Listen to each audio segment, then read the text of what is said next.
Seigneur soit avec vous. Évangile de Jésus-Christ selon saint Marc.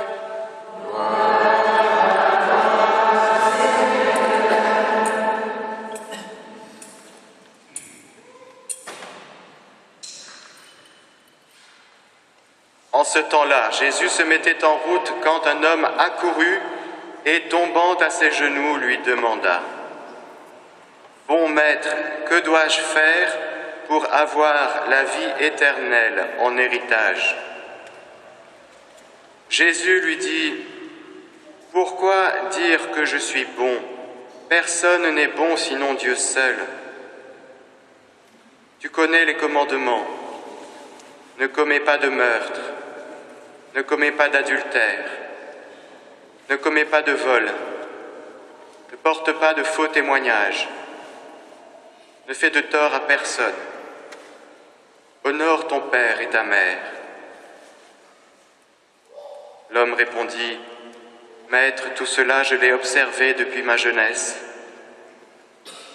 Jésus posa son regard sur lui et il l'aima. Il lui dit : « Une seule chose te manque. Va, vends ce que tu as et donne-le aux pauvres, alors tu auras un trésor au ciel. Puis viens, suis-moi. » Mais lui, à ces mots, devint sombre et s'en alla tout triste, car il avait de grands biens. Alors Jésus regarda autour de lui et dit à ses disciples : « Comme il sera difficile à ceux qui possèdent des richesses d'entrer dans le royaume de Dieu. » Les disciples étaient stupéfaits de ces paroles. Jésus, reprenant la parole, leur dit : « Mes enfants, comme il est difficile d'entrer dans le royaume de Dieu. Il est plus facile à un chameau de passer par le trou d'une aiguille qu'à un riche d'entrer dans le royaume de Dieu. » De plus en plus déconcertés, les disciples se demandaient entre eux : « Mais alors, qui peut être sauvé ?» Jésus les regarde et dit : « Pour les hommes, c'est impossible, mais pas pour Dieu, car tout est possible à Dieu. » Pierre se mit à dire à Jésus : « Voici que nous avons tout quitté pour te suivre. » Jésus déclara : « Amen, je vous le dis, nul n'aura quitté, à cause de moi et de l'Évangile, une maison, des frères, des sœurs, une mère, un père, des enfants, ou une terre, sans qu'ils reçoivent en ce temps déjà le centuple. Maison, frères, sœurs, mères, enfants et terre, avec des persécutions, et dans le monde à venir, la vie éternelle. » Acclamons la parole de Dieu.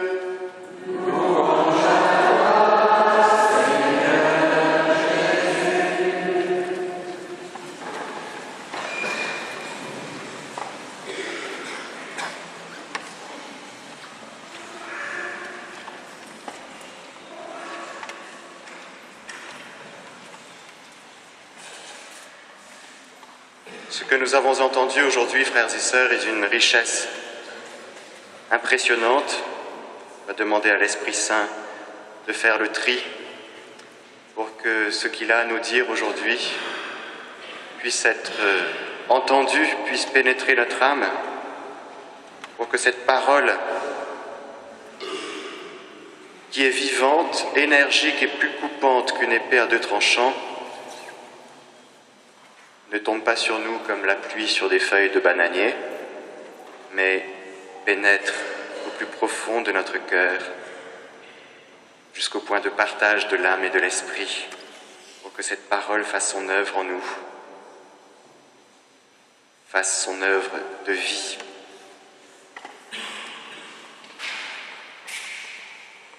Nous entendons dans le livre de la Sagesse, cette prière de Salomon, du roi Salomon. « J'ai prié et le discernement m'a été donné. J'ai supplié et l'esprit de la sagesse est venu en moi. Mis à part le fait que Salomon soit juif, c'est pour ceux qui connaissent toutes les répliques de Rabbi Jacob, Salomon est roi d'Israël, et ce qu'il demande pour gouverner son peuple, ce n'est pas d'abord un pouvoir absolu, mais l'esprit de sagesse, le discernement, un cœur qui écoute, qui sait écouter, recevoir la sagesse de Dieu, sa volonté. Et nous avons tous, comme Salomon, même si nous ne sommes pas gouvernants d'un peuple, d'un pays, nous avons tous à exercer un espèce de gouvernement. D'abord sur notre propre personne et sur nos propres vies. Ensuite, sur la vie de nos familles, dont nous avons la charge, la vie de nos petites communautés, que ce soit les paroisses, les groupes. Nous avons tous des décisions à prendre et des discernements en permanence à faire au cours de nos journées qui nous sont demandées pour pouvoir nous diriger, nous orienter. Et nous pouvons vivre notre vie avec simplement notre manière humaine de percevoir ce qui est bien à faire ou mal, ou nous pouvons faire comme Salomon, demander à ce que ce soit le Seigneur lui-même qui gouverne et dirige notre vie, comme il l'a demandé au Seigneur, pour que ce soit le Seigneur lui-même qui gouverne et dirige le peuple d'Israël. Déjà, c'est une chose sur laquelle j'aimerais qu'on soit tous d'accord. Est-ce que nous sommes d'accord, frères et sœurs, pour que ce soit le Seigneur qui gouverne notre vie? Oui? Sûr? Amen. Parce que ça change tout. Soit je suis le maître de ma vie, soit j'ai un autre maître,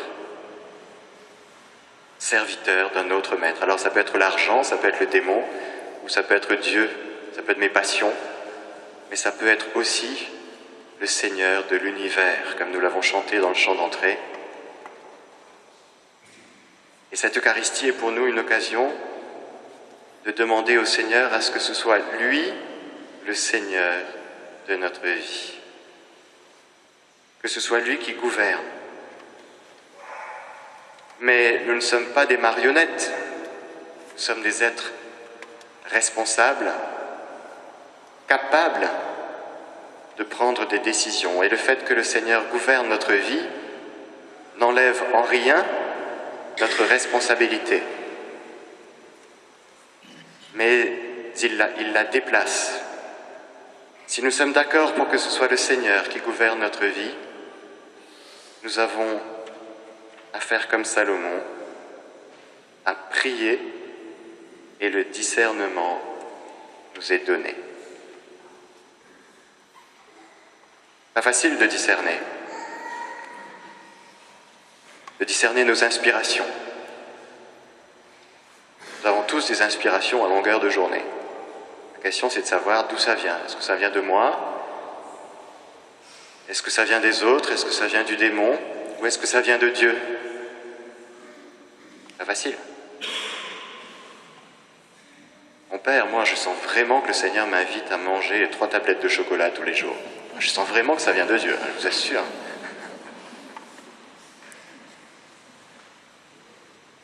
Moi, j'ai rencontré Juliette, c'était lors d'un pèlerinage. On était près de la statue de la Vierge Marie. Et ça y est, ça vient de Dieu parce qu'on était en pèlerinage. Première règle, frères et sœurs, ne jamais s'engouffrer dans nos inspirations. Car si nous nous engouffrons dans nos inspirations, nous courons les pires dangers. Et le démon, qui n'est pas roi de l'univers, mais qui est prince de ce monde, aime à régner sur notre imaginaire, ou en tout cas à l'utiliser pour que nous foncions dans ce qu'on pense être une inspiration divine. Alors on voit des catastrophes. Et parfois c'est saupoudré de spiritualité. Et on voit ce qu'on appelle l'illuminisme. Quelque chose qui vient de nous, de nos passions. On en a tellement la certitude qu'on s'y engouffre, en y mettant un petit peu de spiritualité, de bondieuserie dedans. Et on voit des catastrophes. Pas facile. Alors, si la première règle d'or, c'est de ne pas jamais s'engouffrer dans nos inspirations, que faire? Deuxième règle d'or, les jeter en Dieu. Si ça vient de nous, de nos passions, de notre imaginaire ou du démon, ça va fondre comme neige au soleil. Je suis sûr que le Seigneur m'appelle à être missionnaire en Chine.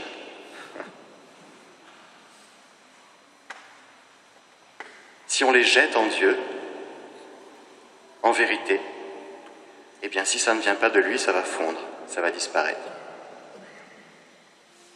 Si ça vient de lui, ça revient. Et qu'est-ce qu'on fait? On les rejette en Dieu. Ça revient, on les rejette en Dieu.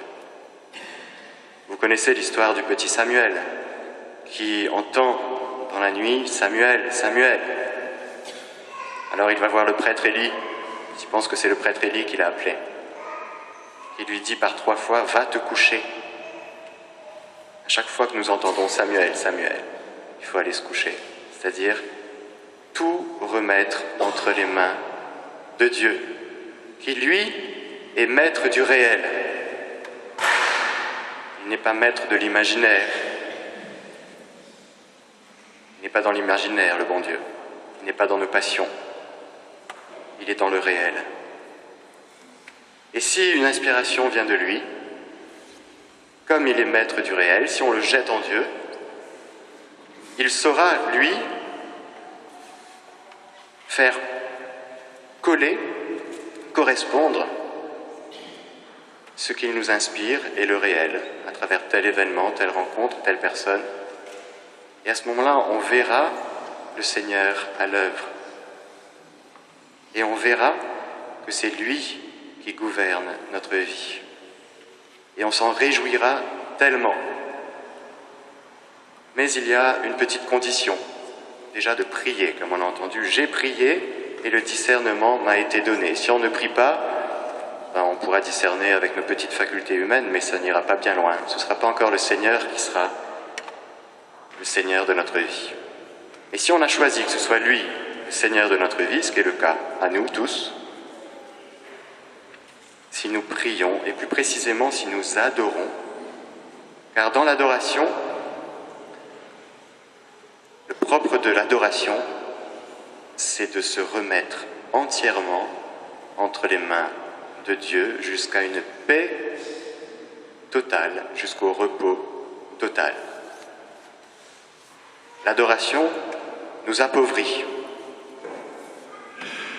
On a plein de choses qui traversent notre tête. On a des projets, des idées, des inspirations ou des pseudo-inspirations. Et lorsque nous adorons, lorsque nous choisissons de nous remettre entièrement entre les mains de Dieu, jusqu'à la paix totale,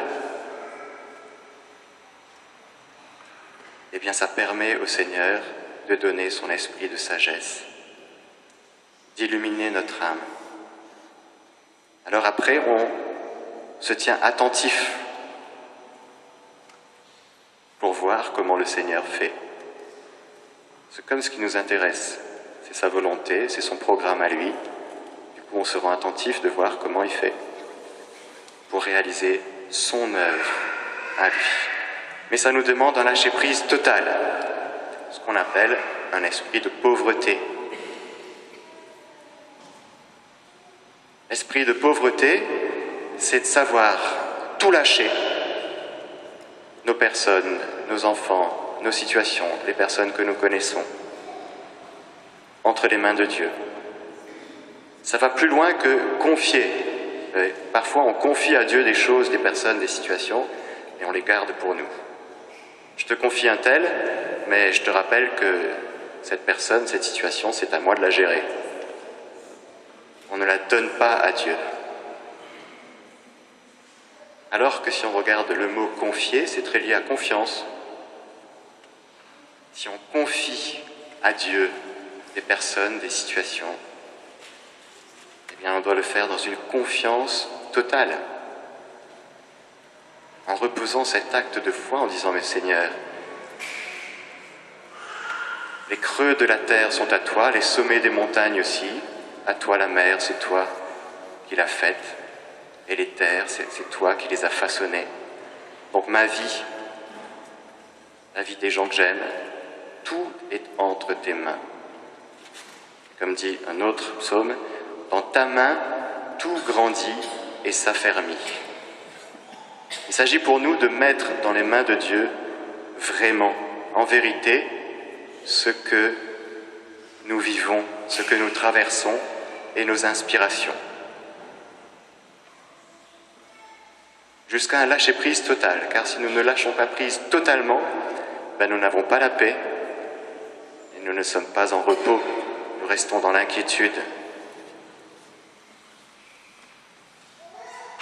C'est cela l'adoration. Adorer, remettre tout dans les détails, entre les mains de Dieu jusqu'à la paix et la joie profonde. Et ça réclame de nous ce lâcher-prise, cette pauvreté de cœur. À qui appartient le royaume de Dieu, cette pauvreté de cœur que Jésus vient chercher chez ce jeune homme qui se mettait en route et qui accourt et qui tombe à genoux devant Jésus. Il avait pratiqué les commandements, il avait sa manière à lui de vivre avec Dieu. Et ce que Jésus lui demande, c'est un saut énorme. C'est de lâcher sa manière de vivre avec Dieu et de pratiquer les commandements, comme un bon juif, pour aller jusqu'au bout de l'attraction de son cœur, jusqu'à suivre Jésus, sur des chemins qu'il ne connaît pas, qui ne sont pas préprogrammés à l'avance. La pratique des commandements, voilà, on sait. On a ça à faire, on l'applique, mais la loi ne justifie pas. Et ce qui lui est demandé à ce jeune homme, va, vends, et puis viens, suis-moi. Lâche tout ce que tu as compris de ta religion pour venir vers moi et me suivre. Parce que dans son cœur, à ce jeune homme, il est tiraillé, il aime Dieu, il pratique les commandements et il est attiré par Jésus. Problème, Dieu est un, Adonai Echad. C'est un problème d'être attiré par Dieu et par Jésus en même temps pour un juif. Quel lâcher-prise! Et quel lâcher-prise parfois le Seigneur nous demande pour être libre et pour le suivre, pour retrouver cette joie, que ce soit Jésus qui soit notre berger, notre chemin. Frères et sœurs, le Seigneur nous veut tellement heureux et plus heureux que nous ne le sommes aujourd'hui. Et s'il y a des domaines que nous gérons encore, que nous gardons, que nous confions à moitié, en ne les lâchant pas totalement, et même peut-être qu'aujourd'hui, c'est l'occasion de retrouver cette joie d'être libre parce que nous faisons confiance totalement à Dieu sur tout. Vous êtes d'accord? Frères et sœurs, c'est très simple à retenir, mais il faut le vivre. La joie évangélique pour nous, c'est directement lié à la pauvreté de cœur. La tristesse rime avec richesse. Quand nous sommes tristes, c'est que nous n'avons pas donné à Dieu jusqu'au bout quelque chose. C'est Mère Teresa qui disait ça. Quand je vois quelqu'un dans la tristesse, je me dis qu'il n'a pas donné quelque chose à Jésus. Magnifique. Et nous l'expérimentons, tous. Lorsque nous avons une tristesse, un état d'âme un peu aplati, une espèce de vague à l'âme, vous savez. Et bien c'est que nous sommes encore gestionnaires de quelque chose dans notre vie, que nous n'avons pas donné au gouvernement de Dieu, roi de l'univers, maître et seigneur. Alors, il faut donner pour ne pas le reprendre. Il faut donner pour en être heureux que ce soit le Seigneur qui est le Seigneur de notre vie.